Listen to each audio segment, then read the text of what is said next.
portraits are sketched on the floor. Girls selling orchids, 1 penny for 4.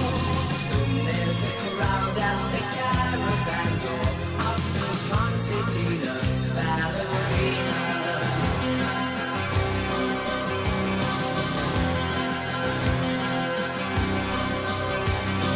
Dressed in white satin with ribbon and lace, wearing the mask, she is hiding her face, dancing in time to a concertina. Olive windows, he'd be lost without her. He was the star of this traveling fair till the concertina ballerina.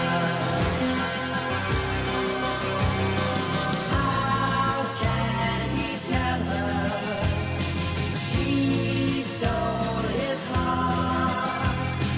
Born without speaking, tears him apart.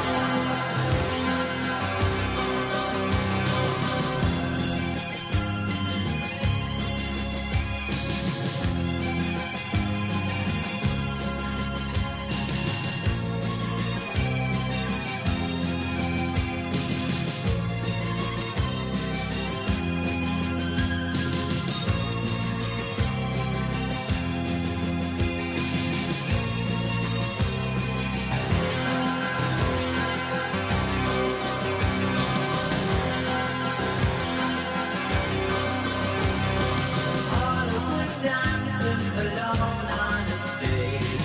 Minstrel is playing to lions in the cage. Pictures and portraits are sketched on the floor. She'll sell his orchids, 1 penny for 4.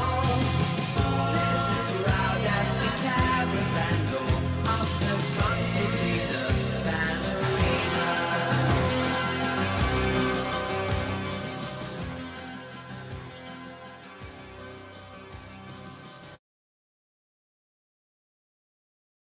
Okay, there we go.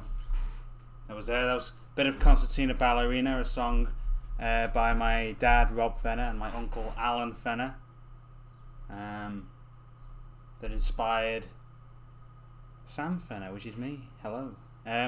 So I'm just going to be doing a bit of a short stream, but I always... Hang on a minute. There's something on my screen here. What's on your screen? I don't know. Wait, why is it talking to me? Oh, fuck you.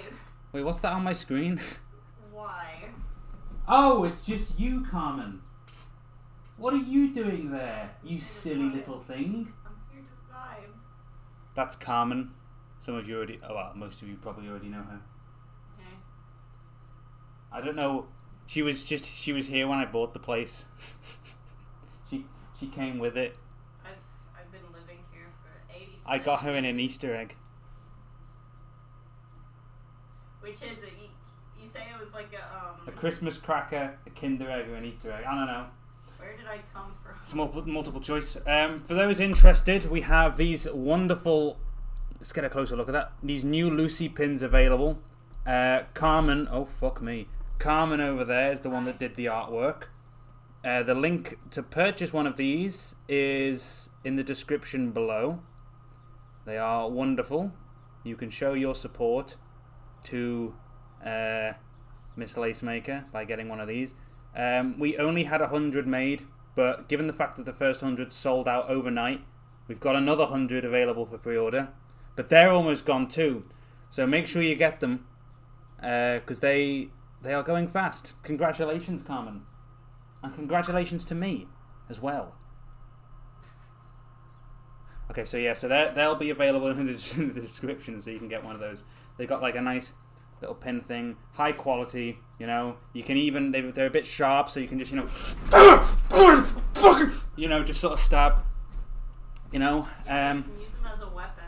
yeah, or a small child. What? What? Look, these little bastards, they'll mug you these days. They'll brick you. Doesn't matter how tall you are, how intimidating. If you have a weapon. Just kick them. Yeah, but that's the thing. You know, Just kick them. all that. You know, but still. Fuck them kids. In any case, you have those available now. Someone said that my desk has been upgraded to a suitcase. No, it's always been a suitcase. Yeah. So, yeah, we need to get you a desk, to be honest, don't we? Floor gang. Floor gang. Yeah, I need a tambourine. I'm going to get the stream up on my iPad so I can follow along on the chat while I work. Which is, oh, hello, Locket. There she is. There I am. Hello, Sam. Fuck. Christ. I look like shit. But it's alright. It's Easter. I'm allowed to. So, yeah.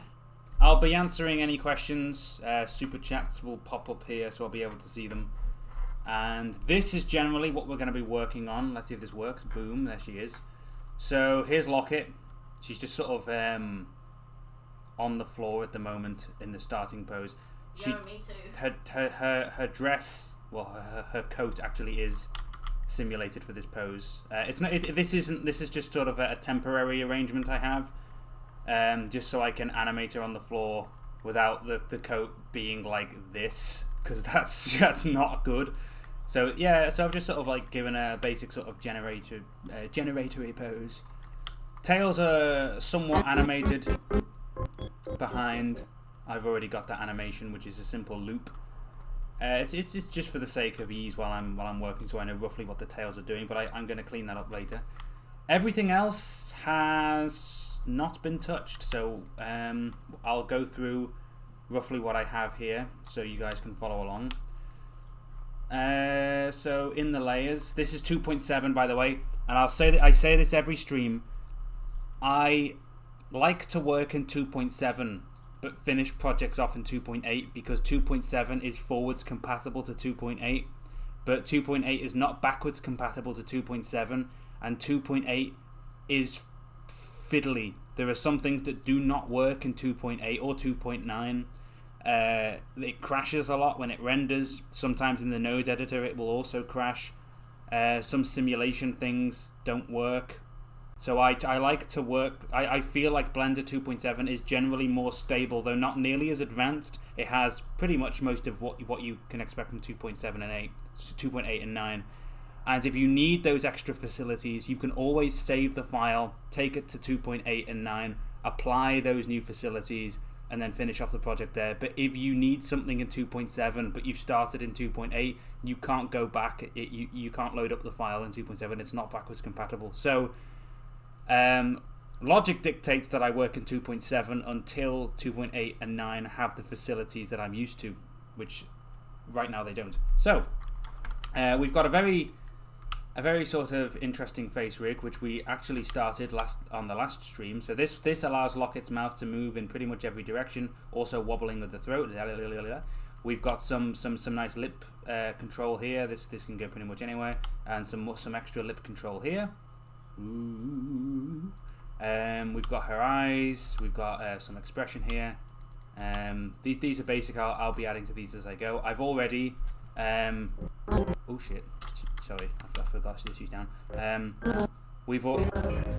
already lip synced a good portion of this. Oh, rainbow, skies are blue. So the lip sync's already done. The lip sync's done.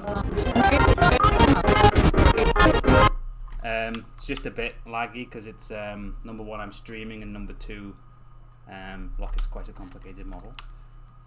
So there she is. I have tried to address some of the issues with one issue that I noticed with some of the rigs, not all of them, but some of them, particularly with the Winifred one last time, is the chest sort of wobbled about a bit. And I couldn't exactly place as to why. So what I've done is I've added this extra bone here. Now, so you have this controls the waist, and this controls the top of the body. But the chest will stay clamped here, which means that if you actually look, there's a lot less jerkiness there. It's much smoother. And so, you know, we've got like a lot more control I do like to work with inverse kinematics. I think that's just generally accepted as the most sort of malleable rig formation. You just sort of do it in layers, starting from the center of gravity, which is here, and then you sort of have the upper half of the body follow along wherever it needs to, and then the neck there. Then you have more control over the head and other parts, and then you just sort of build it up.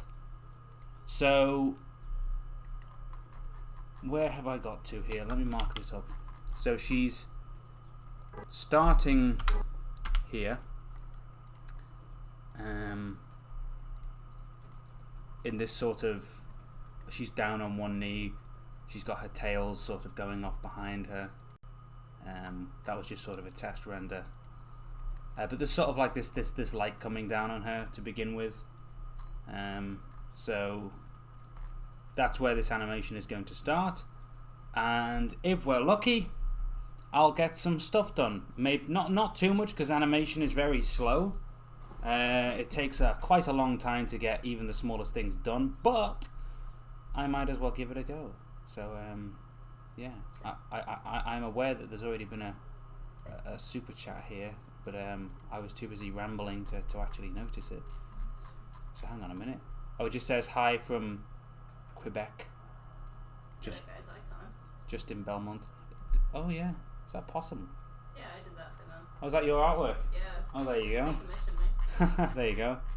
It all comes full circle. Anyway, yeah. So let's see how we get on. Okay. Locket, I need your coat to behave itself now, just for a little bit. So I have markers out for this. This is just I'll just call this pose start, just so I know. The reason I did that is because of the coat. Because the coat, she starts off standing, and I need to simulate the coat, and then that way she can then adopt the position, and that way the coat starts in a proper position rather than simulating it from a kneeling position, which would be annoying to say the least. It's not the highest quality bake, but it's something. And then what we've got is these cameras. We've got camera 1 so far, which is sort of a distant, and then camera 2, which is here, which is represented by this render. So that's sort of what we're going to get there. And we're gonna, I think, start. I've mapped out the animation, so we've got something to do with flowers here. That's where she stands up. Staircase, courtroom, underberth, dance. It's a long animation. It's the longest animation test I've ever done. It'll be 5 minutes. So first thing you want to do is just sort of get the camera angles in. So we've got that one. I think an extreme close-up is always wise. So let's do that. Camera 3.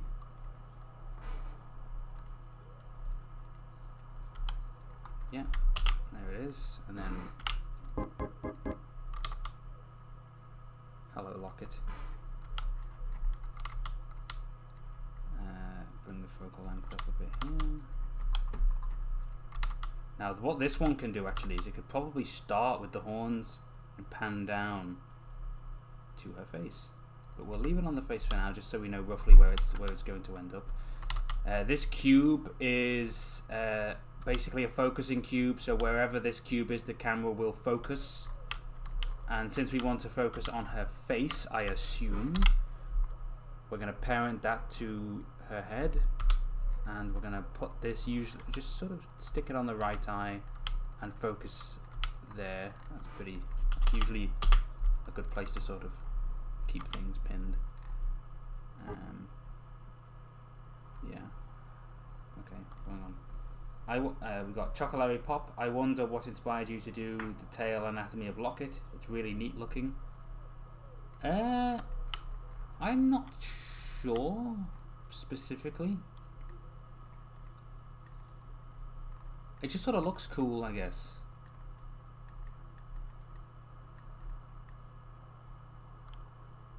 I don't know.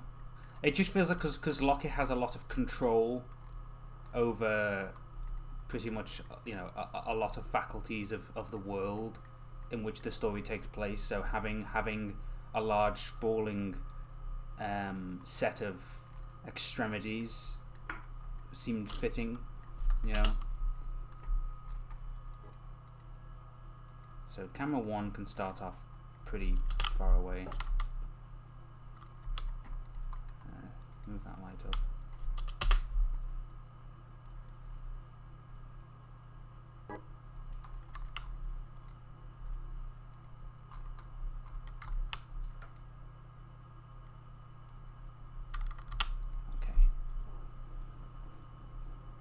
So I wish there was a way to relax the subdivisions of this cloth without it being overly demanding on the frame rate, because right now it's at subdivision. So what I'm probably going to do is bake it at a much lower resolution, just so it's not like that, but it's also not too high quality. So give me a second here.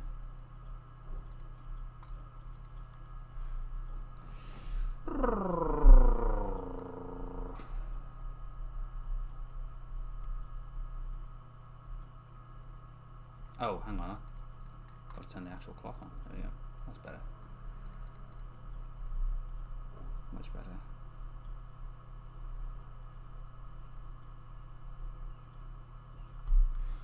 I hope everyone's been enjoying their Easter.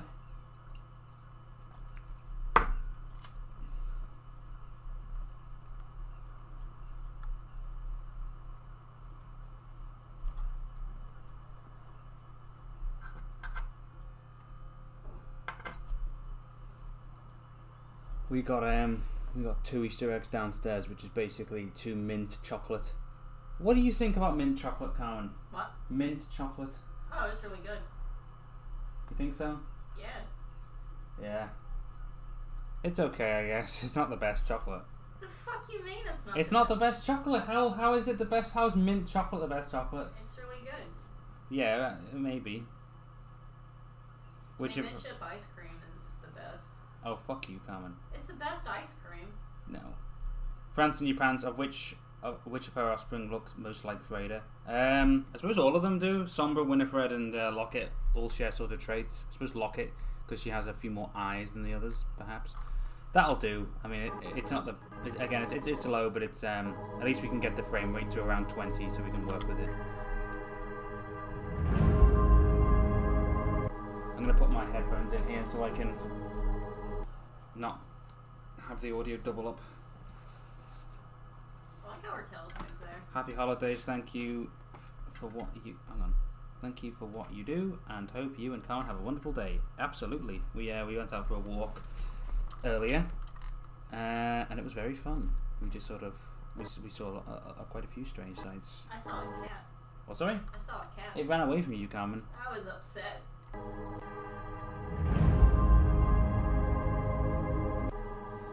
saw 2 cats.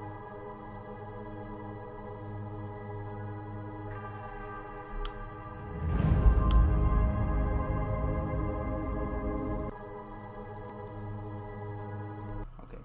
I think this would be a good sort of chance to pan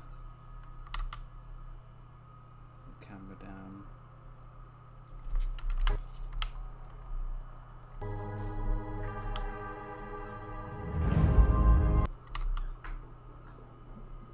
Like that.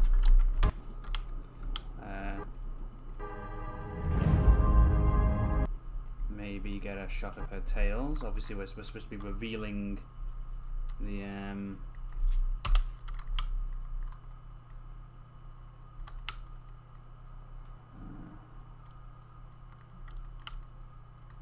I quite like keep the continuity.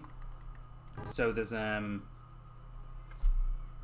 we establish the fact that there are horns being displayed, and then show the tails, but keep them in relation to the horns. So you can still see the horns, but they'll be out of focus, and this time we'll be focusing on the tails.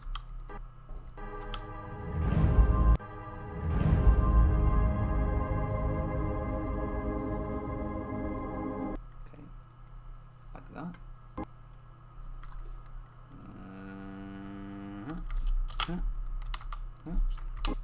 And this will sort of offer us a shot of her white mane as well.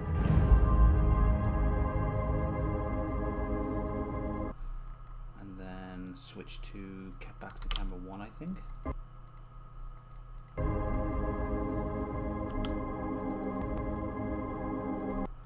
Okay.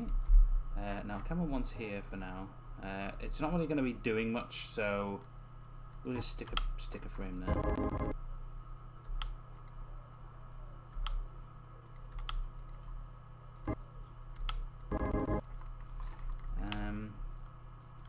Let's show like a claw. So we're keeping things in relation. So basically it's like a relay race. It goes from the horns to the tails but keeps the horns in shot. And now we're going to go to the claws but keep the tails in shot. So we're building up this image. Actually, I think maybe start with the foot actually. So we're building up this image of Locket. I like to sort of start the animations off in a way that slowly reveals the character.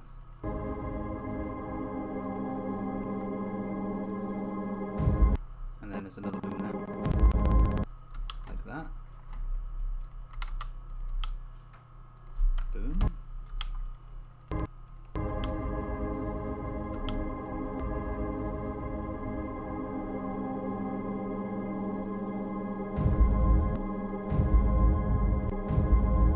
Shit off. Knock that. Go back to the horns, I think.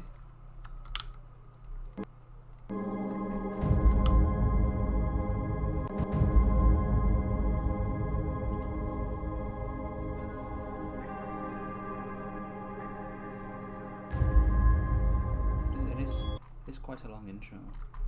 Maybe some environmental factors come into play actually, just thinking about it. So what are we going to do here? Well, her horns swirl, so maybe. Here we go. There we go. Start there.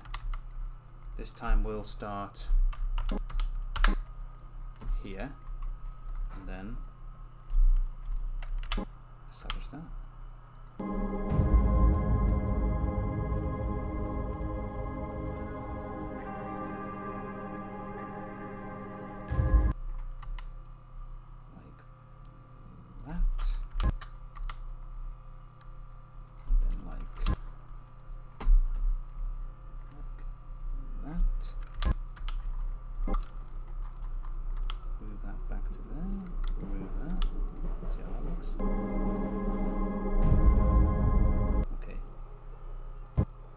Going a bit off there.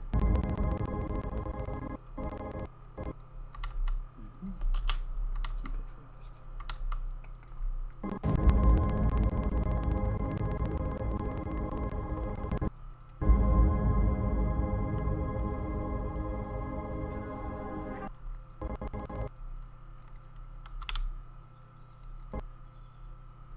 And then,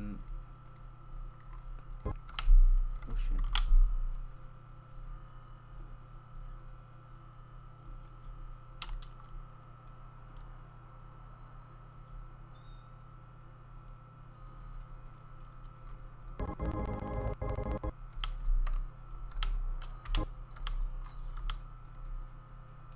Okay, now let's bring this up to the neck. So this first part is just a matter of showing off some of the intricate details of the model itself, and then it can go into the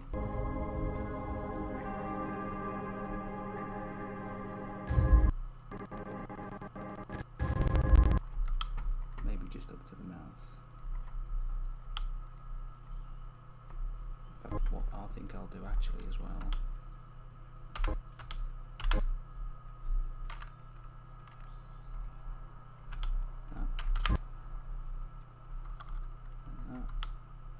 Zoom in a bit as well. Yeah.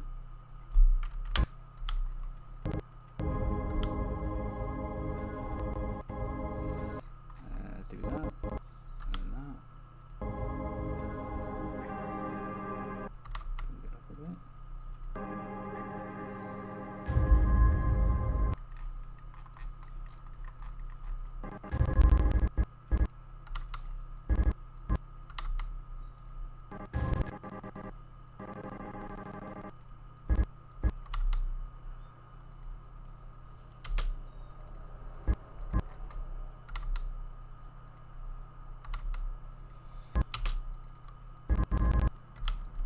Okay, now we can maybe do some environmental stuff. We've sort of set up the rough shape of this creature, so let's...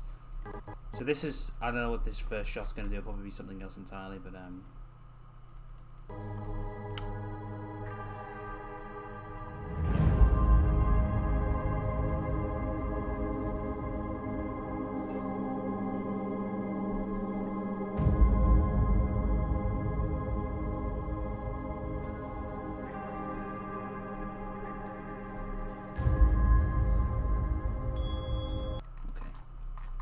Okay, so we got this. Somewhere over the rainbow, way up high,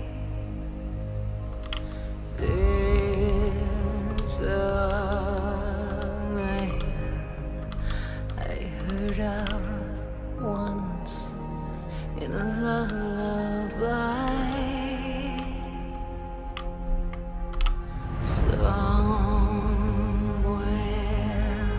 over the rainbow,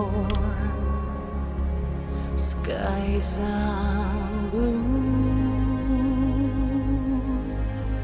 and the dreams you dare to dream really do come true. Someday I'll wish upon a star and wake up where the clouds are far behind me, where troubles melt. Okay, so flowers here, I think, would be a good one. I want this animation to sort of show Locket's progress out of the chaos and into society, into a society she built, one of sort of industry and thought and competence. And so that's why there's a staircase that she's going to ascend into a courtroom, reveal the underearth, the city she made. There's flowers here, so she's going to start off amidst a field of Kivik flowers, I think. And this is what we're going to use camera 1 for. In fact, no, I think I've already got camera 1 doing something, so I'll tell you what I'll do is I'll add in another camera and have an environmental camera, and I'll replace that at the beginning as well. And these are basically... I'll put this cam 0. Oh shit. Cam 0.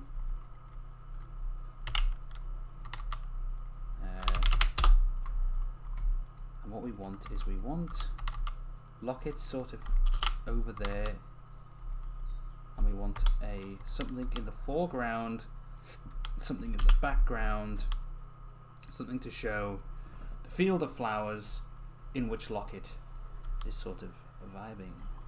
And then we can replace camera 1 at the beginning with camera 0 to establish this field elsewhere.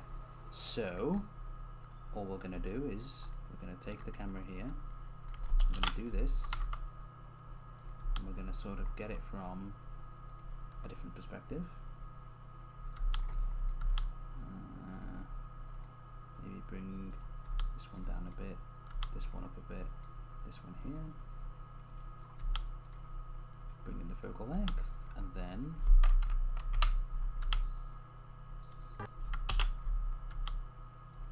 sort of lightly do that.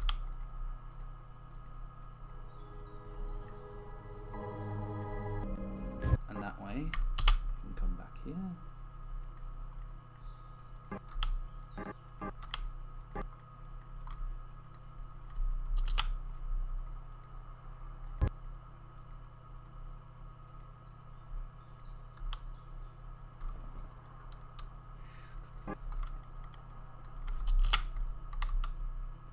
Like so.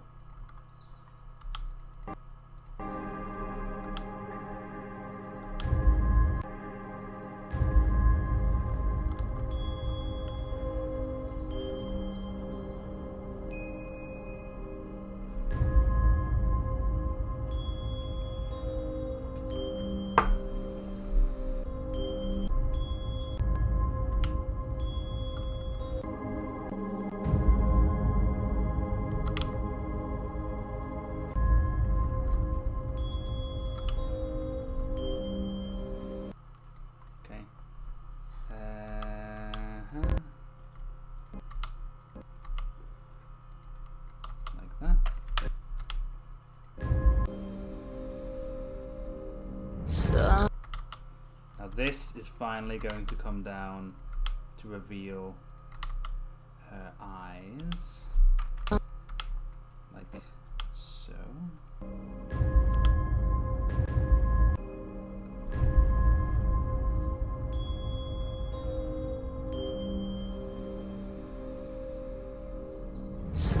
Perfect.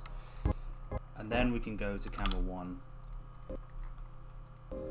Somewhere. Which can maybe perhaps have a bit more of an idea of what the fuck we're doing. Like so. Low angle shot establishes power and dominance. Because Locket is exactly that. Also gives us this sort of this look.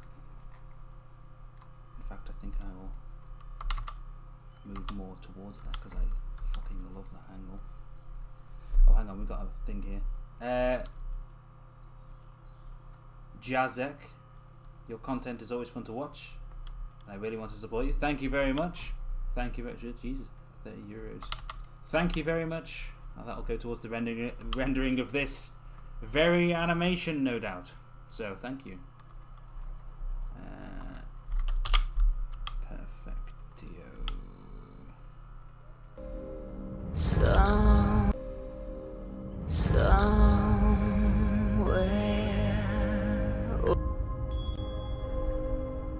We can fill this with something later, I suppose.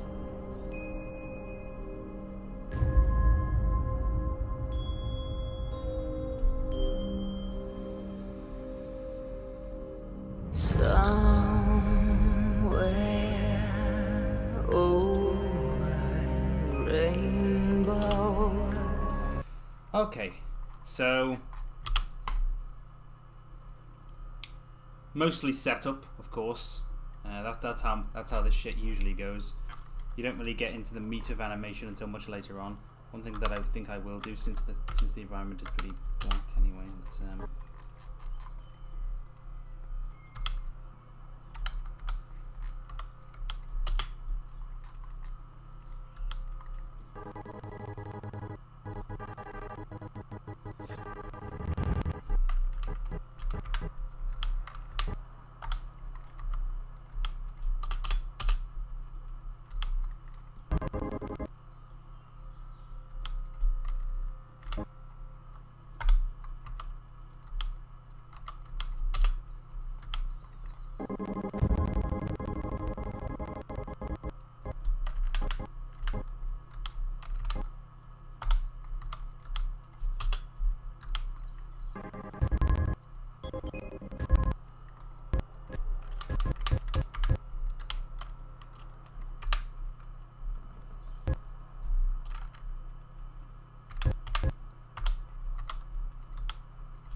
there we go. Okay, so some flowers, I'll model those later. That's a problem for future. I'll probably do some more shots within that. I've left my tea bag in.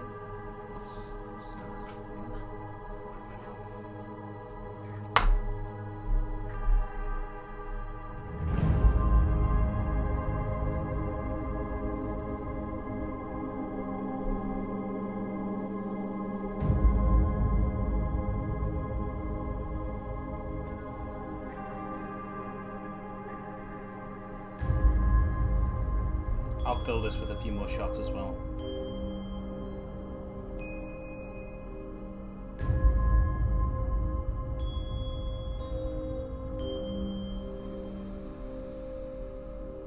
Somewhere.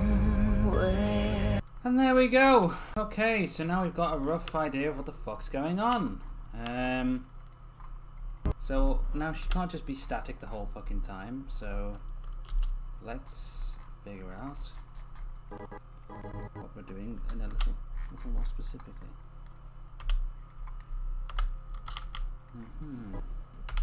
Okay. Generally, what you want to start off with is so that's why that's popping out, because the coat is simulated. Okay, well we'll just have to just do that for now and just bite the bullet. So sort of now on her knee. There you go.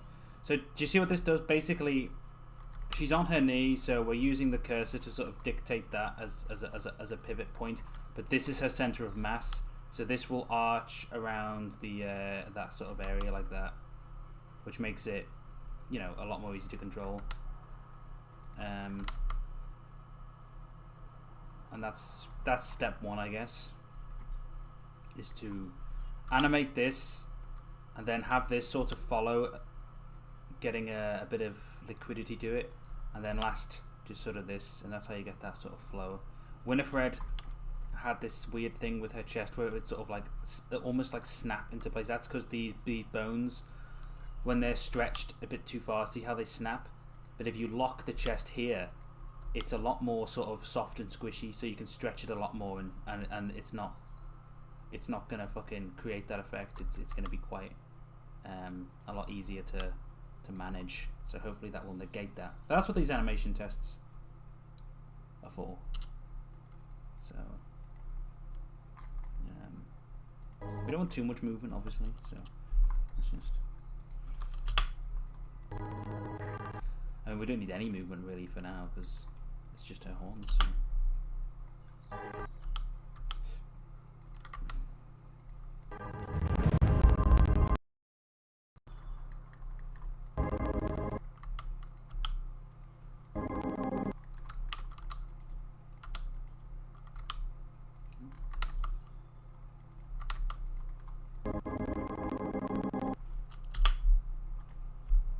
Another one here.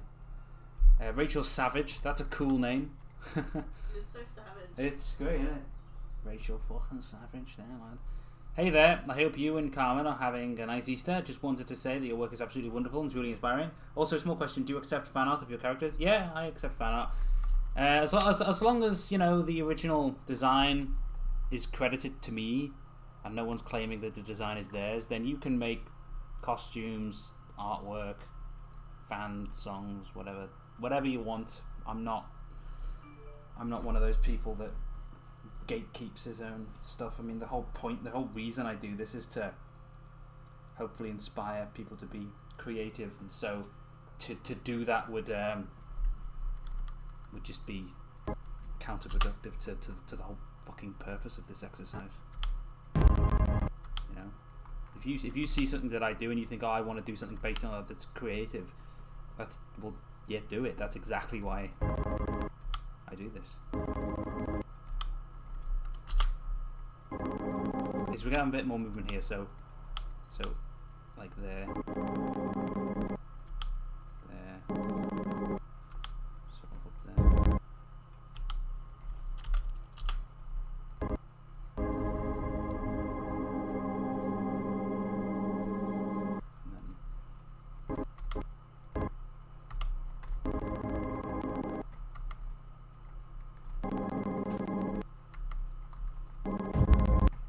Very, very slight movement. You wouldn't notice it normally, just because it's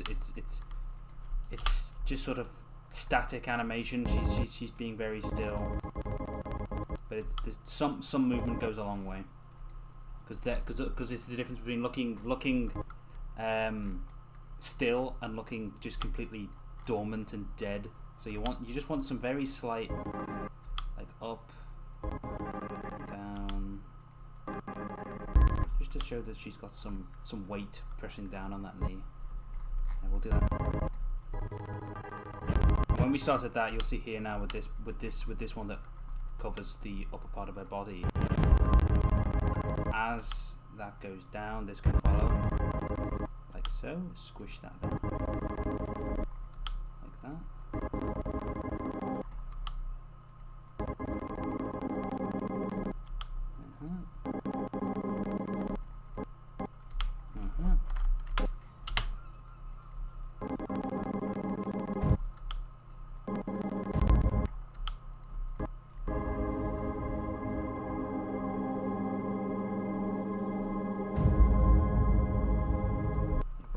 Very slight movements, just to give it that sense of breath, of life.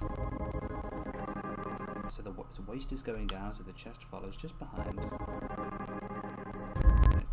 down just as it goes up. Like so. Head can do the same. Like that. There you go. The illusion. She's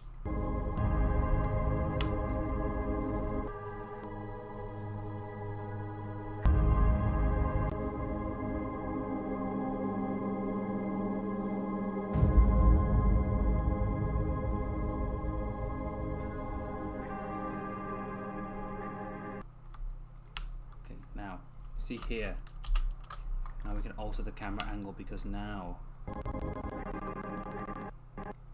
got some movement.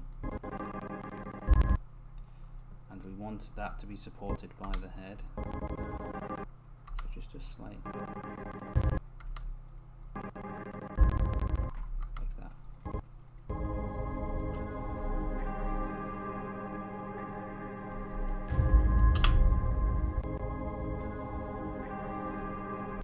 Of course, now this camera angle's a bit too high because it just about shows her face, and we don't want to do that until the last sort of reveal. So now we can adjust this back down, delete that keyframe, and then plop that back in. Delete it, reset, and then plop it back in. Then whatever this was trying to do, keep it there.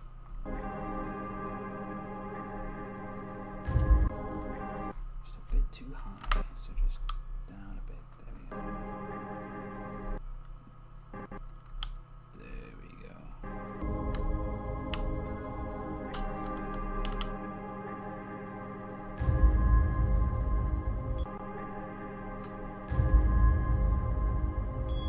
Okay. Locket also has arms, so we should probably do something with those. Her sleeves again aren't simulated; they're just sort of like, you know, just there. So we'll have to do something with those when they appear, which is now. So what we'll probably do is we'll start with something like this, and then maybe something like down here. And that seems to be going that way. It's sort of a flow, and down like this.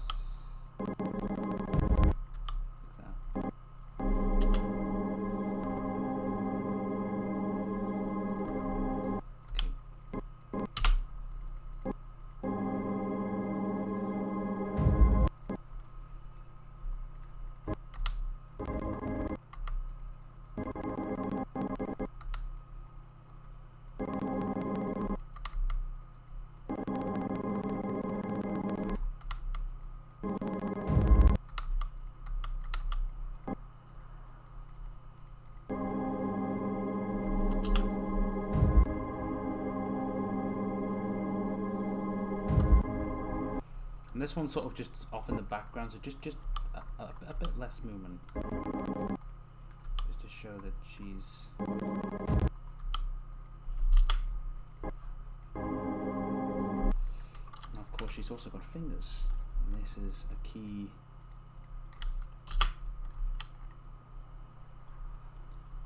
Thing here. So let's actually isolate these fingers so they're easy to manage onto another layer. Like this. There we go. Let's see what they're gonna do.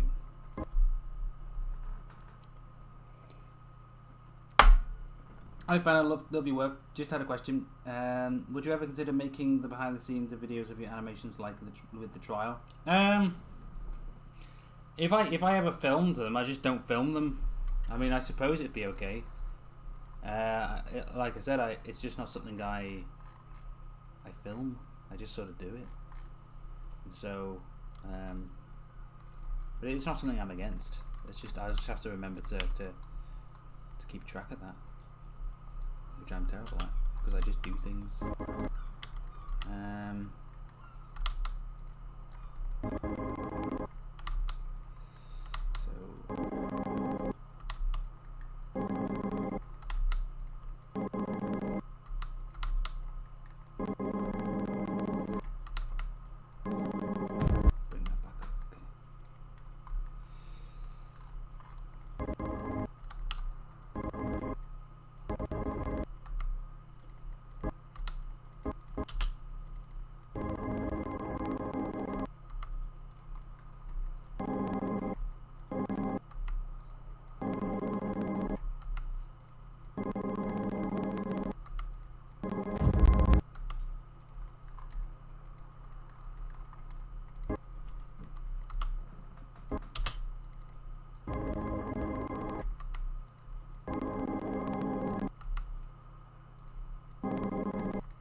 Okay.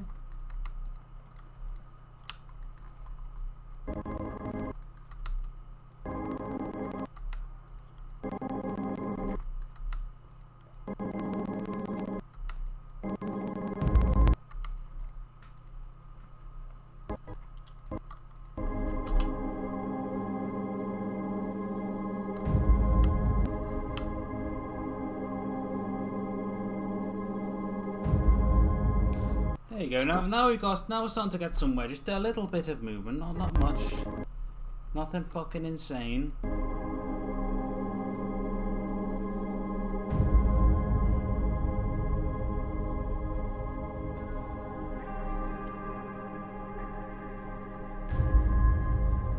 Now she doesn't really need to do much here because this section will be for the flowers to establish more of the environment.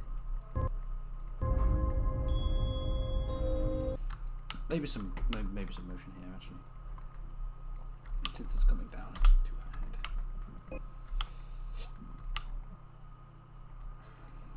But this is all going to start off with some form of flow, so let's just keep this together. Down. There we go.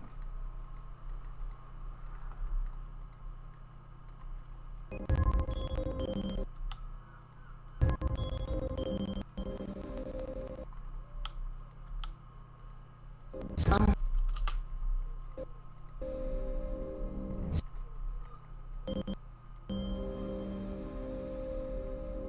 Somewhere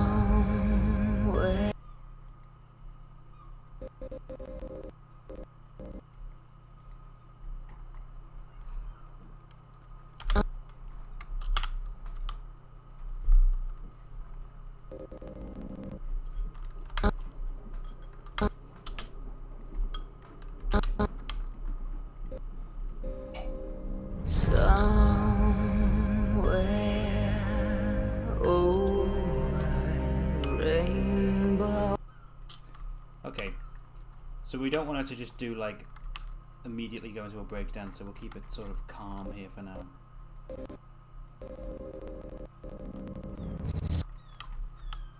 Bring this down. Up.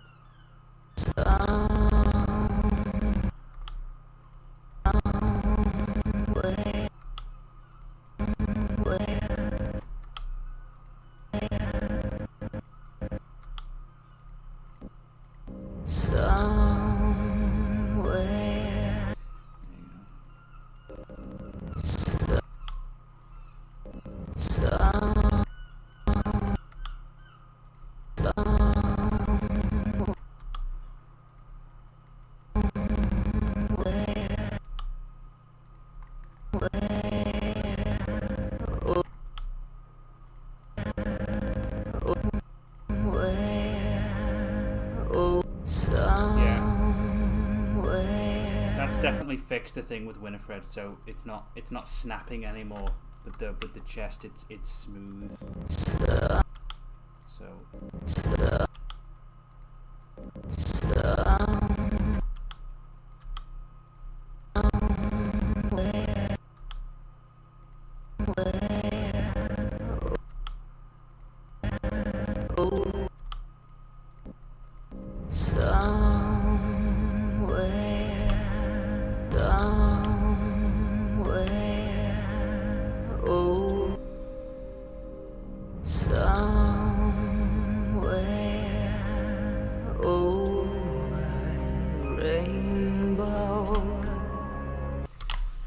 Okay, right, well now we're into the actual singing. So, where are we doing? I mean, that was like, what? How are we doing for time? Okay, yeah, so about half an hour set up there. I'll take a break for a bit. Oh, take these fucking Cyberman headphones off. Oh!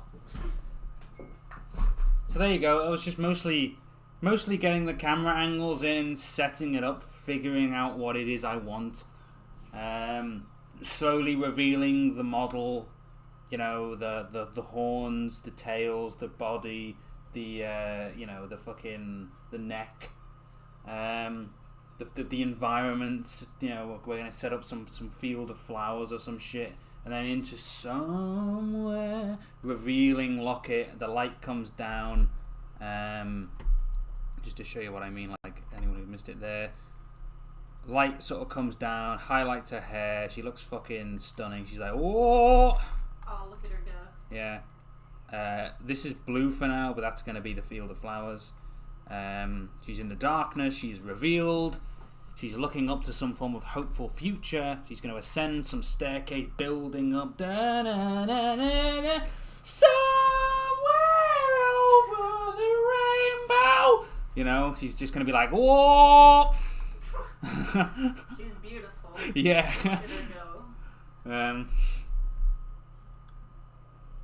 go. Agents of Chaos. I wanted to thank you for you inspired me to continue to work on. You inspire me to continue work on my book that I lost motivation for. I've made amazing progress, and I was wondering if I can add a thank you to you in my book. In my book dedication. Keep up the amazing work. Oh, well, I would be honoured. Thank you very much. And yes, of course. Very quickly before this one disappears, you mentioned being fine with fan art as long as you are credited. What if someone wanted a tattoo? That's fine. I mean, like, has anyone ever gotten a tattoo of your characters? I don't know. I think someone got a Lucy before. I think there's been a Lucy tattoo before, maybe. Don't quote me on that. I think I saw something maybe on the Discord. I'm not sure. No, I think it was on Twitter. Oh, was it on Twitter? Oh fuck. Well, that's fine. Look, at the end of the day, you got to look at the end game. The end game of this is I want these characters to be enjoyed by the world. I want people to read the book. I want people to enjoy the content. And it's like it gets to a point where you've got to just let people do what they want. It's like you can't stop people having a tattoo of, say, Iron Man or Batman.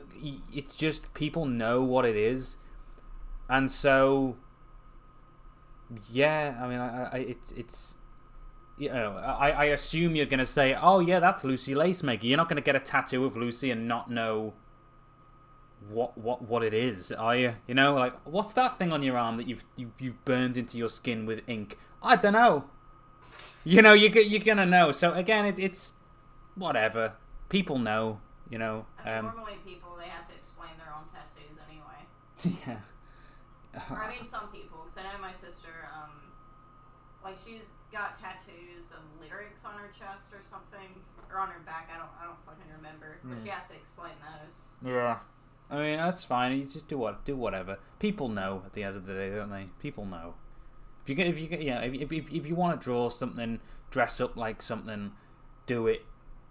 Because it's not like by making a costume of Lucy, everyone's gonna think, oh, they made Lucy. The videos are on there, the history is on there, and if push came to shove, it's easily provable where these characters came from. So I'm not precious about it. It's like, well, obviously they're my characters, and obviously that can be proven. So I know I'm not particularly precious about who depicts them, who draws them, who has them as a tattoo, who dresses up like them, because people know who made them. Just type it in, just type in the character, and there you go. Do what you want. You know, have fun. You only get one life. Do what the fuck you want. You know.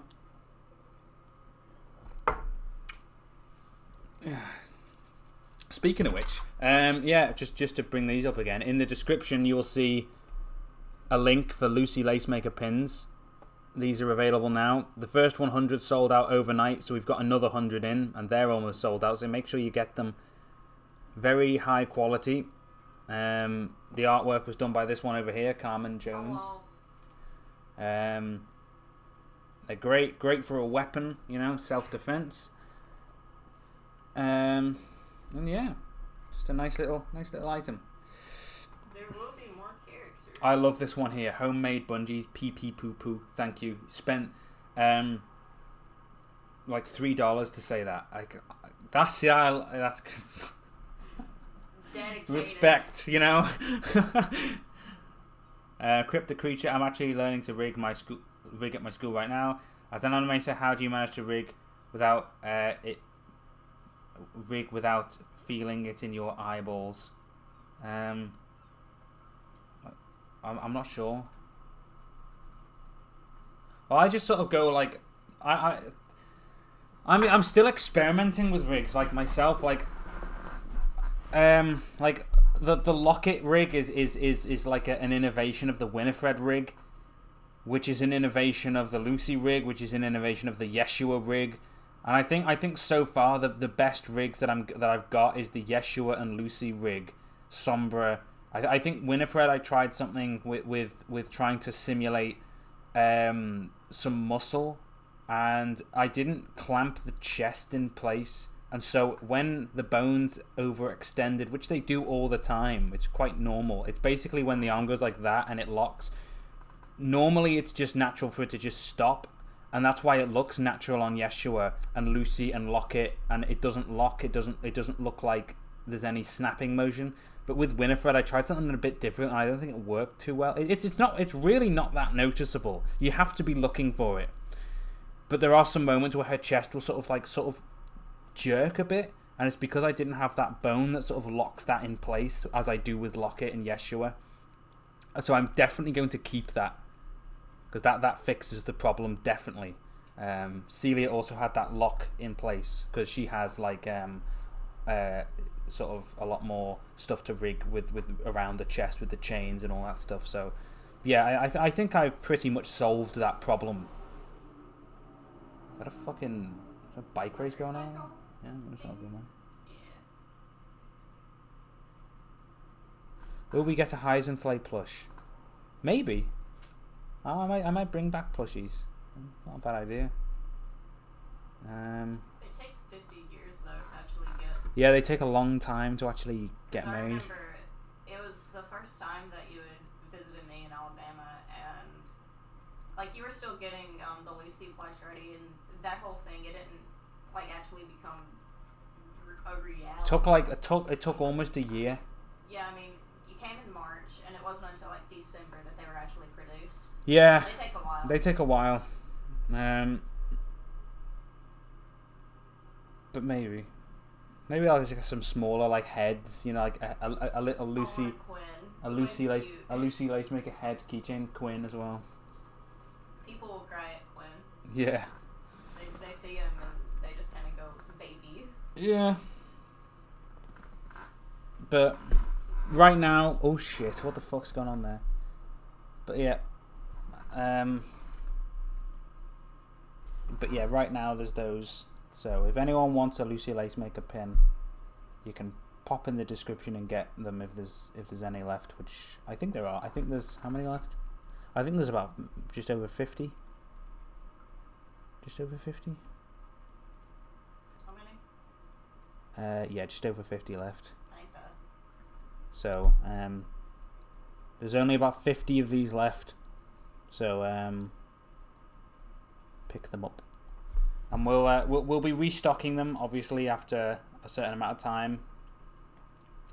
And we've also got Celia and Winifred on the way soon as well, along with Locket, Sombra, Yeshua, you know, the lot, you know, so, but, yeah.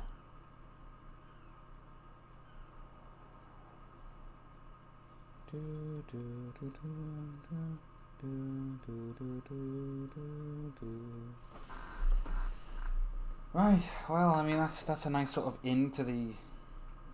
It's good, this, because it's like I'm forced to do work, you know.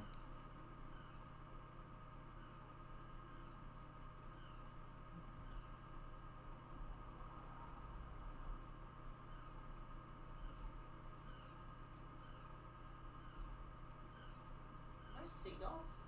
Yeah, we should get a seagull pet. They're loud. They're great, aren't they? Yeah, I want to be like that one guy on TikTok who's been feeding them. Yeah. We need to go and get like some of those mealworms. Yeah, we do. Looking if it's open. We'll go with Jade. We'll go with Jade on Monday. That'll be good. Drive down and get a seagull pet with food. Let them inside the house. Heisenflay is in the book. but she's just called Hyzen in the book. But yeah, she is in there. She plays a role. So there you go.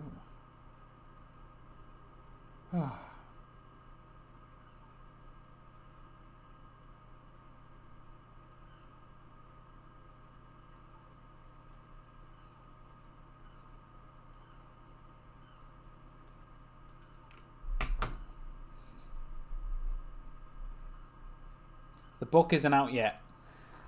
The book right now in book formatting. The book right now is 675 pages long. That's a lot of things. Now, Pages. I am around 2 chapters away from finishing. So I think it's fair to say that when finished, the book will be just over 700 pages long. It's a big book, you know. But then again, it is a political drama.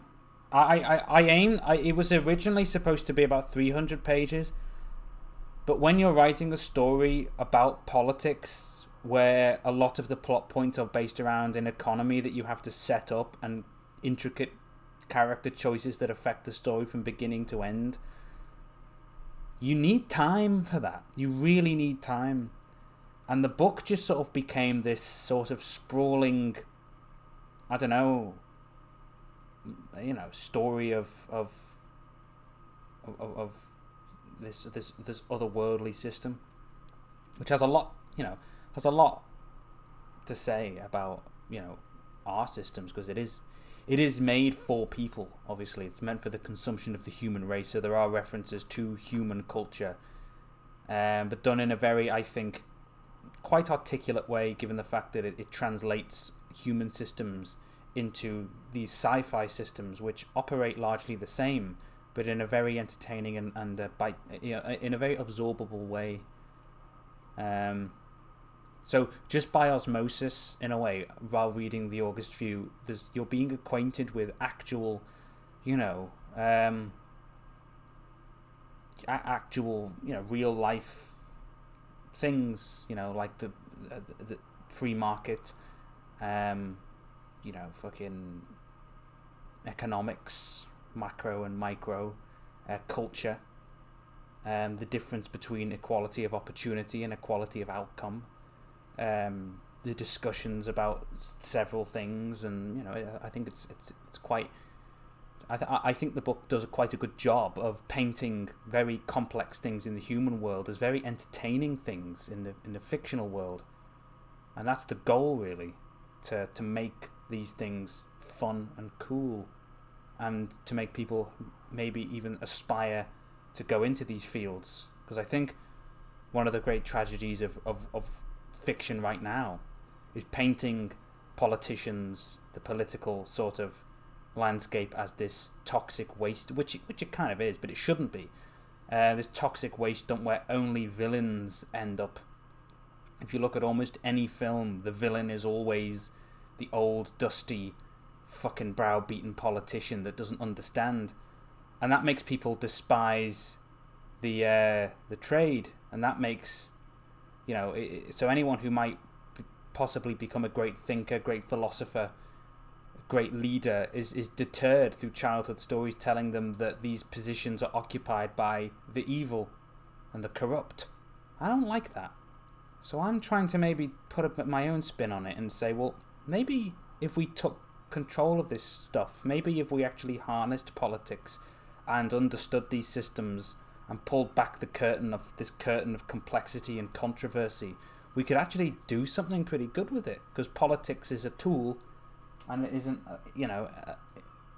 it isn't inherently evil. It's just it can be misused like any tool. It's like there's a line in the book by Lucy. She's talking to a character that is pretty set in their ways politically, and Lucy says to them, well, if I say that music is only either good or bad, or food is only either delicious or awful, if You know, if artwork is only ever a masterpiece or rubbish, what would you say to that? And the character replies, well, no, that's ridiculous. Art and the culinary and all these things are complex, they're nuanced, there's colours and tastes and sounds. How could you categorize them into good and evil? And then Lucy says to that character, well, okay, well, why is politics so simple? And it's not. It's just as complex, you know? And that, among other things, is what the book sort of tackles, and that's why it's quite long.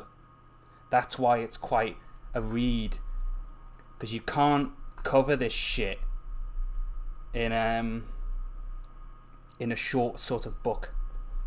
It takes a bit of time to set up the characters, their opinions, where they are in the world, what the world even is, because let's face it, it's a fucking bizarre world.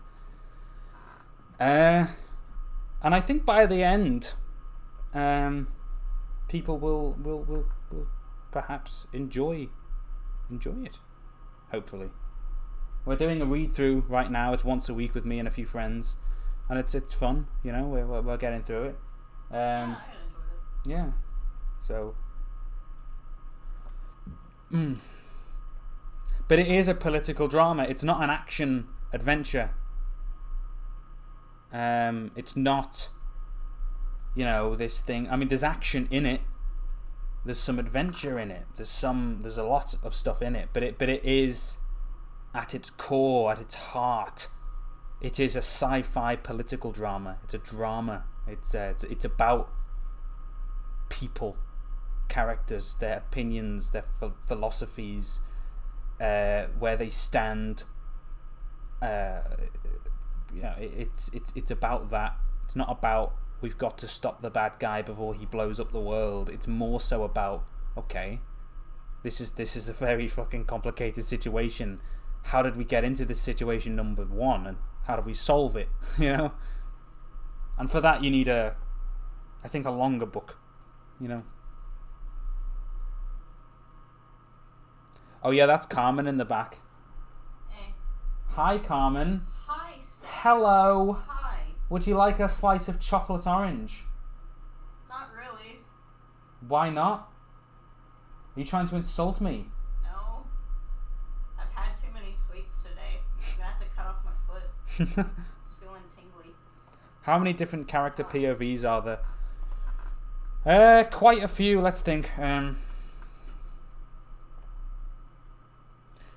I think that the story takes place on 3 main levels, but from multiple perspectives within those 3 levels. It's not an overly complicated story.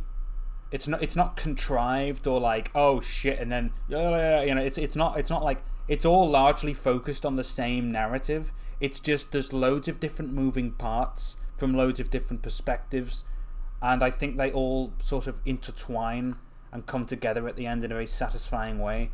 So it's not, you know, loads of random shit that you're gonna have to wait for like 3 books down the line to get answered. There's certainly some setup for things in later books, but that's not at the forefront.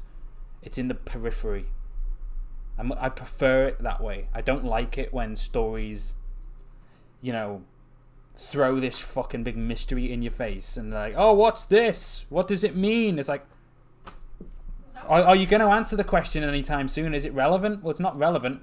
Well, fuck off then. It's worse when they completely forget about And then, it. yeah, and then sometimes they forget about it. They don't even bring it up. It's never mentioned again. It's like, wait. Like in Game of Thrones, that Azor Ahai thing in the TV show is like, what is this mystery, this prophecy? It's fucking nothing. Bring up, like, fucking, reading the manga Beastars. Right. For anybody that's actually read Beastars and enjoys it, can you tell me what the fuck happened to the snake? And what the fuck happened with the whale? Because, The whale? Yeah. Oh, yeah. Remember, like, because we were reading it before we were just kind of like, Jesus Christ. And then they introduced, like, stands. They pulled, like, a JoJo's Bizarre Adventure. Oh, yeah. Oh, here we go. That was Frontier. wild. Are we ever going to see animation test of Dizzy Jones or Mandus? Would love to see him. Well, that would kind of ruin what Mandus is. Mandus is in the book, but one of the great mysteries is what his role is. So I think by showing him, it might, sort of degrade that mystery. Maybe once he's revealed in the book, then I will do it. But yeah, why is the book called The August View? Well, good question. The August means mighty. It means a regal, significant. So basically, the book is the mighty few, those few who delegate the powers of all. And since it's a political drama, I figured it would be fitting to name it something of that sort of that flavour, given that it is about the few who govern the many. So it's called The August Few.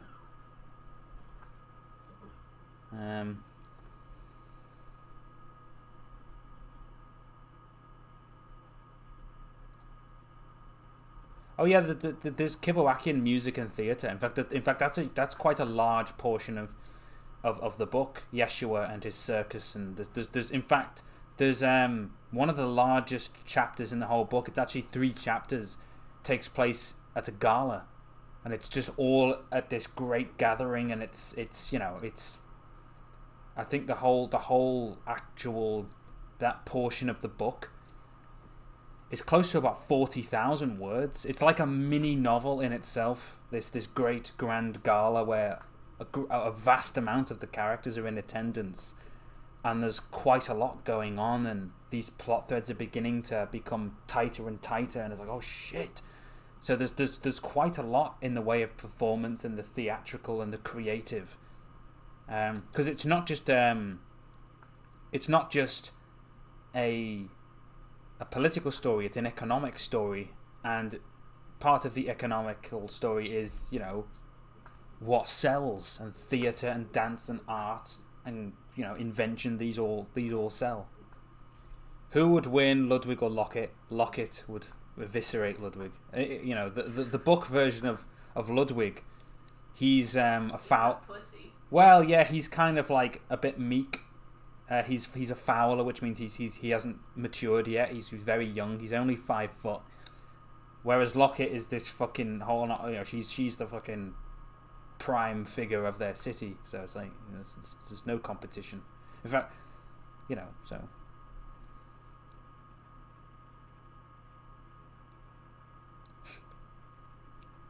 R-rated Zootopia. What the fuck? Is that in reference to Beastars? Yeah, I think so. I don't know. Beastars just fucking it makes no sense to me. Because I saw the show and I was like, oh yeah, it's actually kind of quite interesting what it's got to say. And then I was like, someone's like, oh yeah, read the comic. And I was like, okay. I was like, what the fuck is going on here? We were both what is happening here? Because we had watched the first season, we were like, oh, this is awesome, I love this. And then we were just like, yeah, let's get the manga. Read the manga, and then he rips out his teeth and then he grows them back. He gets captured by a snake, but then beats up a polar bear, and then doesn't call the police and eats his friend's leg to fight the polar bear. What the fuck am I watching right now? No, I don't think he was a polar. I don't remember what. He was a bear or some shit. It's like, what the fuck is going on? Fucking the snake security guard. They introduced her once, and I thought she was gonna be like this big thing. They got rid of her. And then you have the poor little Labrador guy. I forgot what his name was. I think it was like Jake or Jack or something. And he's freaking out about the history of the whale. They forget about it. They don't even talk about the whale again. Is there going to be an equivalent to Donald Trump in the book? No. I feel like that's just low-hanging fruit. I feel like it's like make fun of Trump, you get a cookie. So I think that contributes to the oversimplification of very complicated topics. So no, I'm not. The characters are their own. There are characters sort of loosely based on historical figures, but they're more like amalgamations of different ideas. That there is no one. Oh yeah, this is supposed to represent this person in real life. I think that would betray the goal of the book to sort of transcend the very literal sort of struggles of what we're doing right now on in our culture, so I know I'm sick of it. Honestly, I'm sick about it. I'm sick of hearing about it. It's like every fucking news station and every fucking comedian thinks they're the smartest person on earth for saying, ha ha ha, Trump is fucking this and that. It's like, use your brain. You know? It's kind of the same joke repeated. Does anyone... It's like, I've heard this joke a There's million no times. nuance anymore. There's no variation in opinion. It's like, fuck, I'm so I mean, they were sick of funny it. at first, but then it's just kind of like, Of course okay, it's funny at and- first, but after like 5 years of it, it's like, God, it's getting a bit old now. You know? Jesus Christ. Oh. Bloody hell. Although that Biden thing was funny of him tripping up.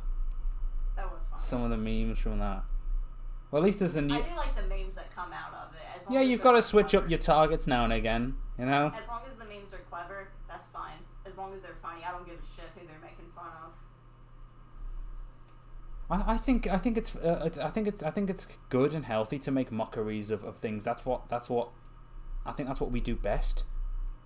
Yeah.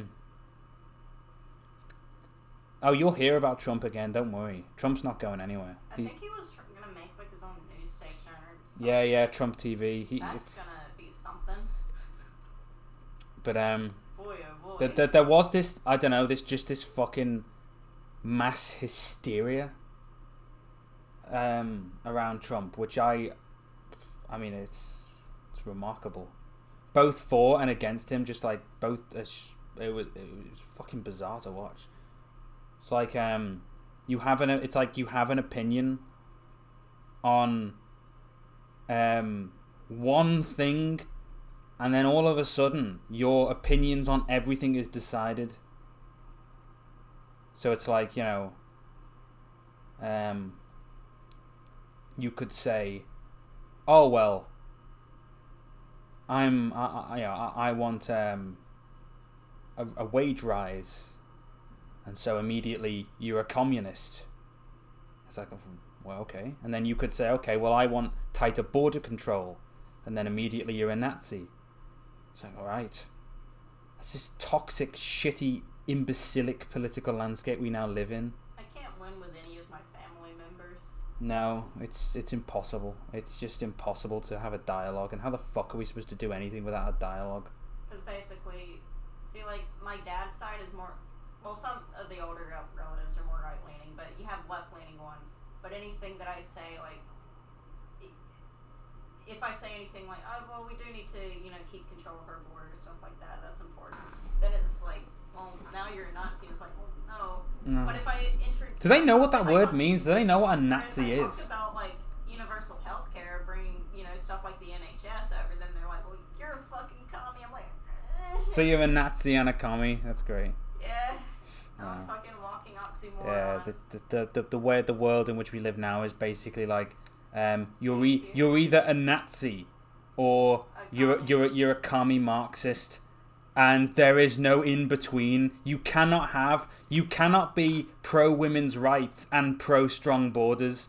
You cannot be, you know, pro economy and pro workers' rights. Because by being pro-economy, you're pro-capitalist, therefore evil. And by being pro-workers' rights, you're a trade unionist and a communist. And it's like, we don't have any, there is no nuance anymore. You are just, and if you dare have any sort of, I don't know, any sort of like, oh, well, I'm not sure about that. Or if you try to look at both sides, That's bad.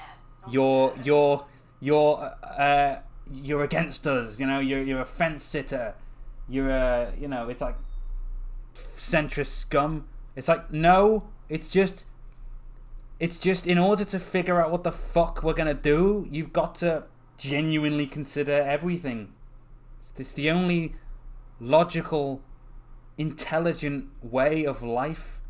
And I mean that, the only way to exist on this earth without fucking embarrassing yourself is to think, okay, how do we solve this problem?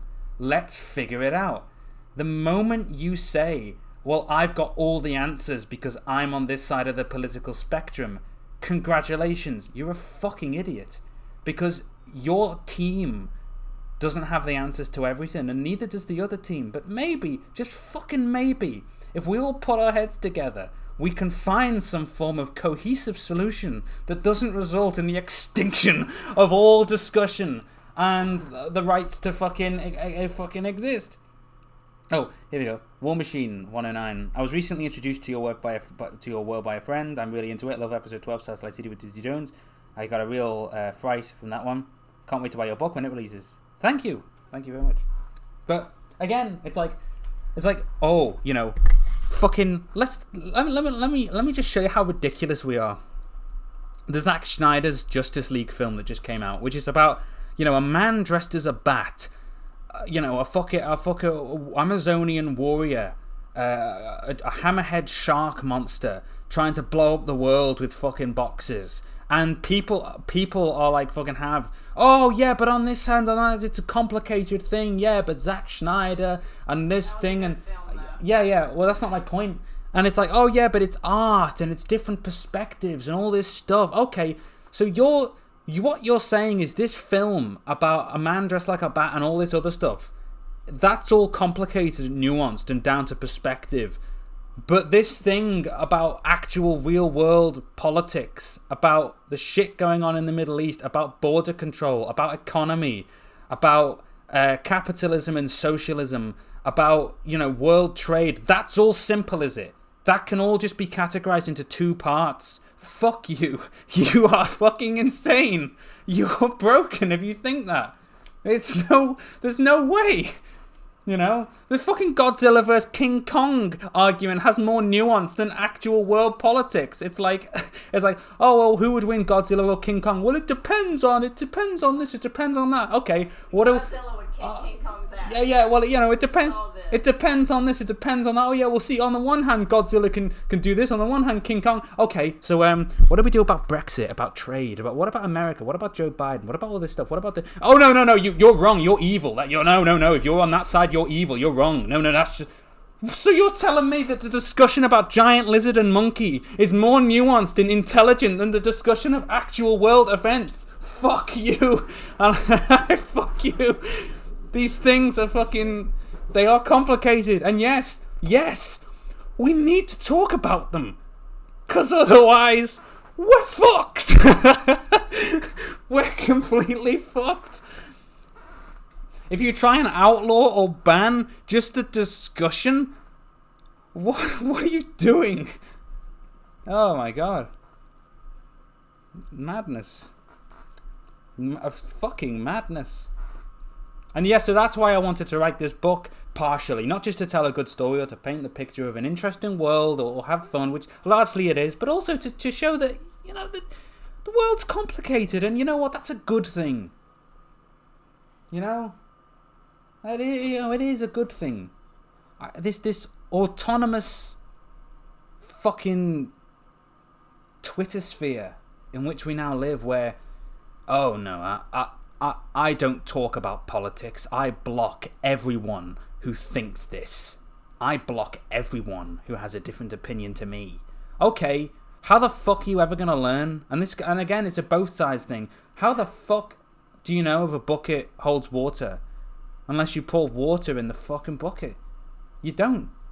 If you go through life and everything you see affirms your opinions, chances are you're the most stubborn of fools.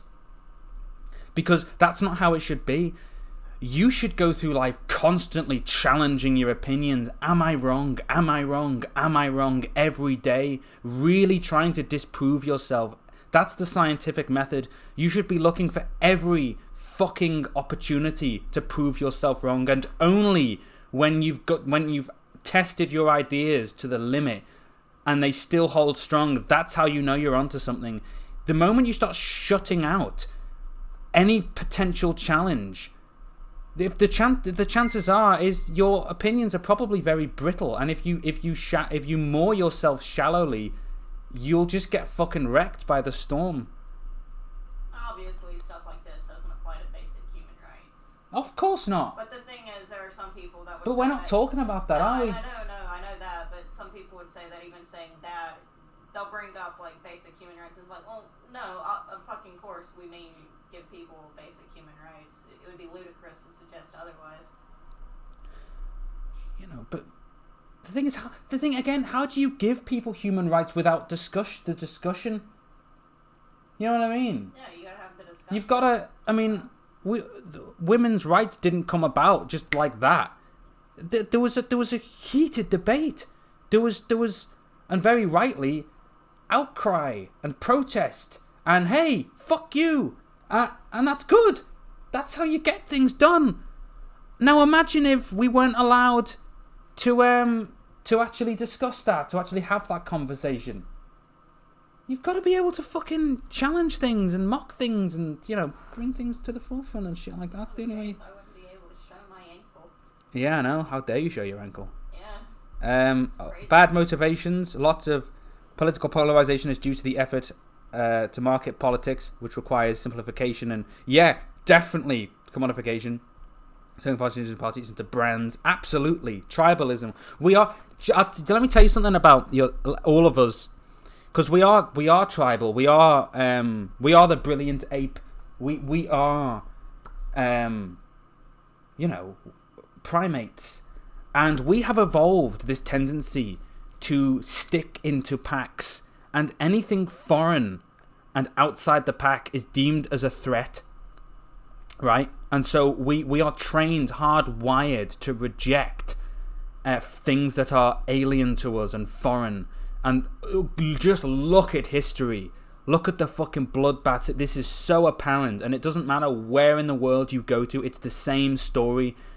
Just anything that's different must be either dominated or destroyed or harnessed in some way. And only very recently have we adapted this ability to actually sit down and think, okay, maybe we are part of one race. Maybe we can solve this together. So anyone who stands for the polarization and categorization of human beings, I'm against. I'm against, because this pigeonholing of people, I just find it abhorrent that you can honestly put people in categories by virtue of the way they were born, and say, well, that's your worth now. You were born this way. You were born in this geographical location. You're the enemy. You know, and this goes for political parties, whereby it doesn't matter if you have a very genuine scientific argument. You're not on our team, so you're wrong. You know, it's not about finding the answer. It's about destroying the enemy tribe, and we will block them. We will cancel them. We will humiliate them. We will fucking scorch the earth and purge it from their ideas and their opinions, you know, because they're the enemy. I just think that's sad, because I think we're better than that. I think politics is a tool for change and innovation and the betterment of all humans. It's one of the greatest tools we've ever brought about, and it's been hijacked and harnessed by people who have, I don't know, it's almost like it's been taken by corporations. Like, it's bought. Like, even the idea of left wing and right wing, blue and red, it's like a football team. Yeah. I hate it. I hate it. I fucking despise it. It's quite remarkable to watch it happen. Spyro396, thank you for all the work you put into your animations and characters, and for making something different. Can't wait to read your book. Thank you very much. You know.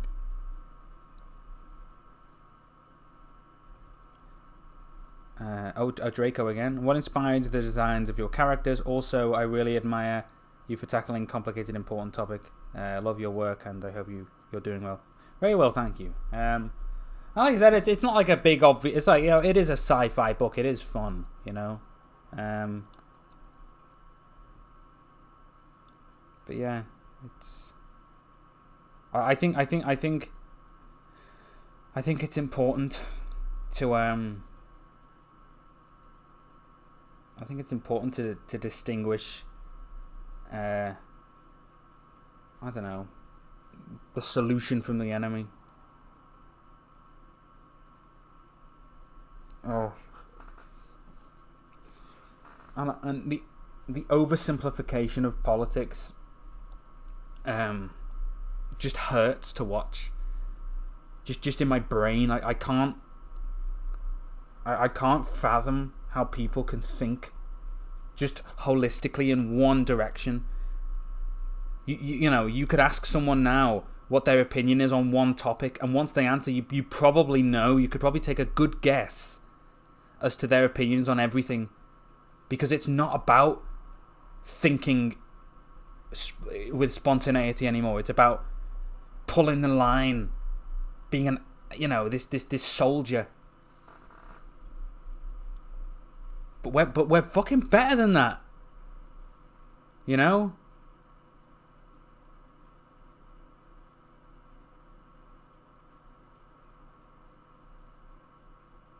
You know, we are so much. I'll give you an example. It was a book called Lord of the Flies, and it's fiction, and it told the story of a bunch of kids stranded on an island, and it hypothesized that they would form a brutal hierarchy and kill one another and resort to tribalist instincts. And they did in the book, and eventually they were rescued, and it was sort of commentary on human nature. Well, that actually happened in real life years later. A bunch of kids were stranded on an island in real life, and they worked together. They didn't cannibalize one another. They didn't kill one another. They formed a bond of, okay, you know, we've got to fucking work together and get shit done, and they did, and they survived. And you know, thought prevailed, you know. Because at the end of the day, we are one race, a cooperative enterprise, and that cooperation, you know, if allowed to be voluntary, is quite remarkable. I think we are better than just monkey, you know. I want to go back and be monkey. You know.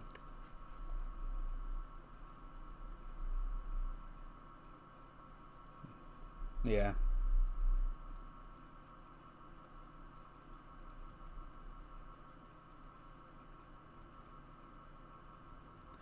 Well.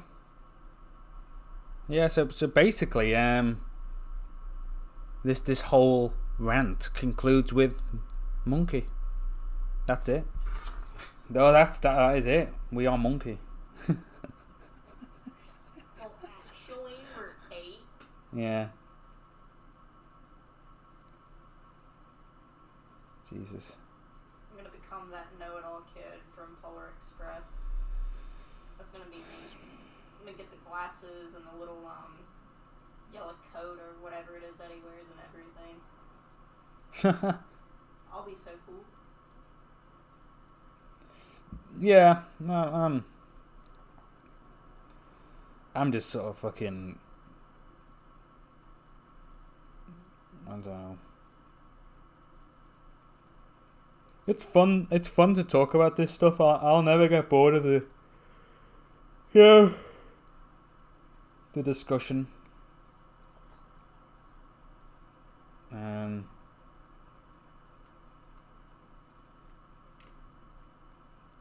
Fuck. I don't know. Just sort of depresses me. You know. Oh, as for what inspired the design, I don't know. It depends. I think. Again, part of the book is sort of fiction.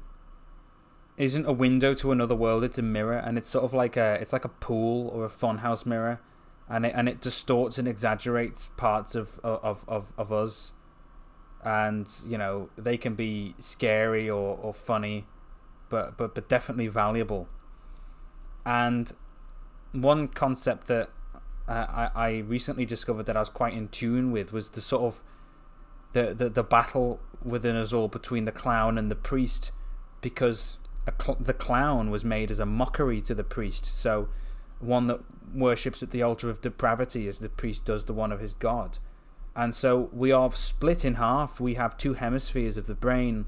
We want to be pure but also carnal and dive into the grapes and drink of the wine, and the clown represents the id, that animal in us all. And if you actually look at the Kivawakians, my characters, they are very clown-like. They have crossed pupils for their eyes. They have faces beset with patterns of makeup. Lucy's diamond eyes, her wide smile. Yeshua in his circus. You've got that in the world they drink of liquid laughter. You know, fucking in laugh houses run by jesters and minstrels. Even the name Kivawak is quite, you know, I don't know. It's sort of like it's like a parody.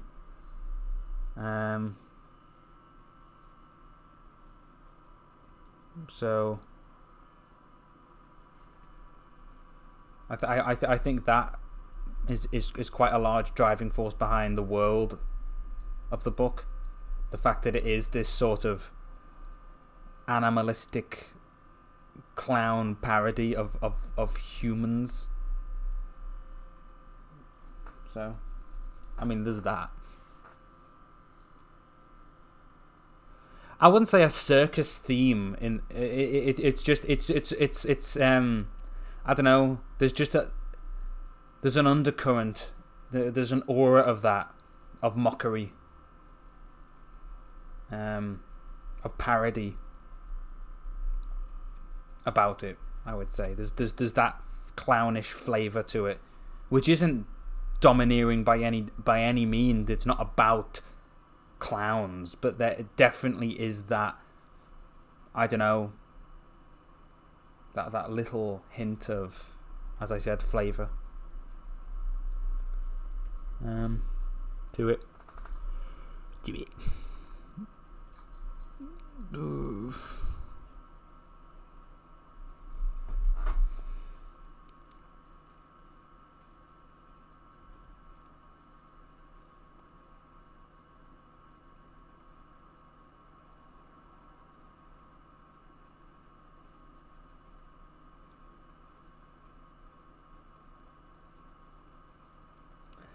Now everyone's talking about the is water wet discussion. To say that something is wet means that there was like a whole Shmo-Yoho song thing about it. Means that this water on the surface of that something can be removed. It's a bop.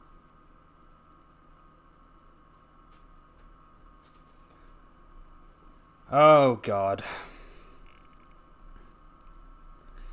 So this is where we're at now, is it? Water's not wet. What? Water isn't wet. Water isn't wet.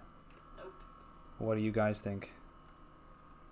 Just saying that something is wet. Means that this water on the surface of that something can be removed.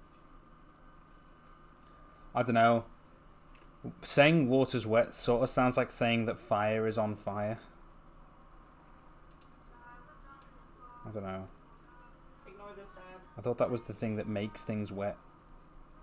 No, see. Songify this way.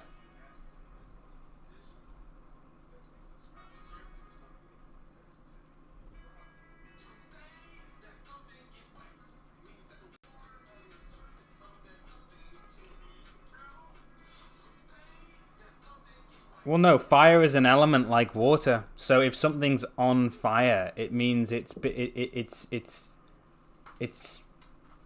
well, it's on fucking fire. Fire is applied. Fire's a combustion. I know it's a combustion, but it's but water. If water is a thing that makes things wet, then how can water itself be wet? In the same way that how can fire Wet be... is an adjective. Carmen, you're just... You know what, fuck this. This discussion is over. Of all the things to talk about. All the things to talk about. Water's not wet. Okay. Well, there you go, you heard it here first. Red Raven, Riot, they have a point. Water is not wet, but ice can be wet if there's liquid water on top of the solid ice. So water can be wetted if we change the state. There we go. There you go. Yeah. We all win. Everyone wins. Water can be wetified if we change the state. Can you bake ice? Yeah. That's a question. Yeah. We can go downstairs to the kitchen now and I can show you how to bake ice. Let's do it. Spyro, do you have a favourite character? If so, why? Or of all time or just of mine? Of mine. You know, Lucy, Celia, Locket, Sombra, you know, Winifred. I really like those characters. Yeshua's also quite fun. Of just in general, favorite characters. In general, it's a bit trickier because I've got the whole fucking wide world of fiction to sift through. Ooh. Fuck if I know.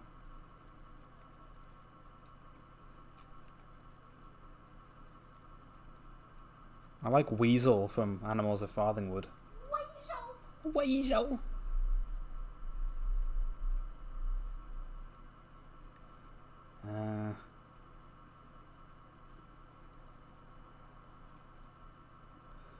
I like Starscream.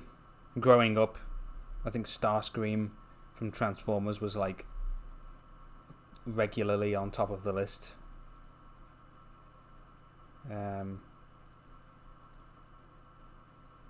Who they've never done justice for in films. What? Missy. Oh, Doctor Who. Yeah, Doctor Who's a good one. I fucking love Missy. She's great. Yeah. But Doctor Who's got a good character. Quite a unique character because he's multiple sort of characters in one. Who else? All the characters from the thick of it. What about Frank from It's Always Sunny? Frank, yeah. That is a golden show. No, Sombra's the old one. He was in the Carpet Crawlers animation test.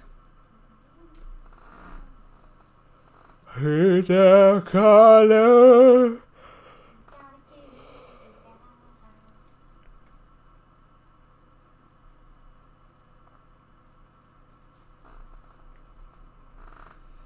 Yeah.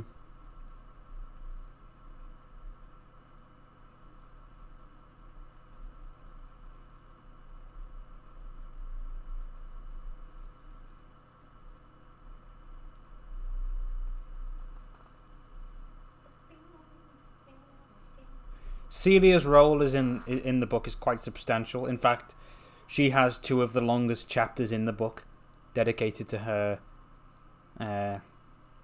engaging in the plot. So she's in it, particularly mostly in the second act.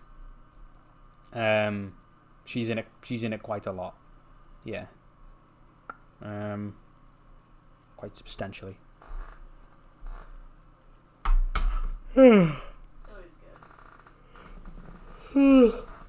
Alright, I'm gonna call it there since we're approaching 2 hours, but I'll do this one last time just because we got a bit of Locket animation done. Nice discussion about various topics. It's good.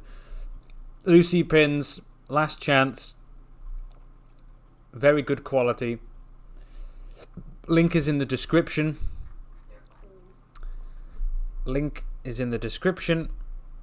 There's about 30 left, so anyone who wants these, make sure you get them. Because I don't know when we're going to restock them. But you can get those on pre-order right now. That is the Lucia Lace Mega Pins. Artwork was done by Carmen over there. So if you haven't already, pick one of these up. And I will end the stream there. So thank you. A nice little discussion. Nice little conversation about things. Remember, folks, you know, go through life challenging your ideas at every single turn. And if ever you come across someone who doesn't share your opinion or your idea, rub your hands together and say, okay, this is another opportunity to fucking substantiate my views. And if you don't do that, then how do you know if they're right? So yeah. Fuck you. Fuck you all. Bastards. You monster. Okay, right. And on that note, I will bid you all a good night and a fuckity the fuck off. That's so festive. What? It's really festive. How's that festive, Carmen? Fuckity fuck off. It sounds like Christmassy festive. It's fuckity the fuck off, Carmen. Fuckity the fuck off. It sounds like the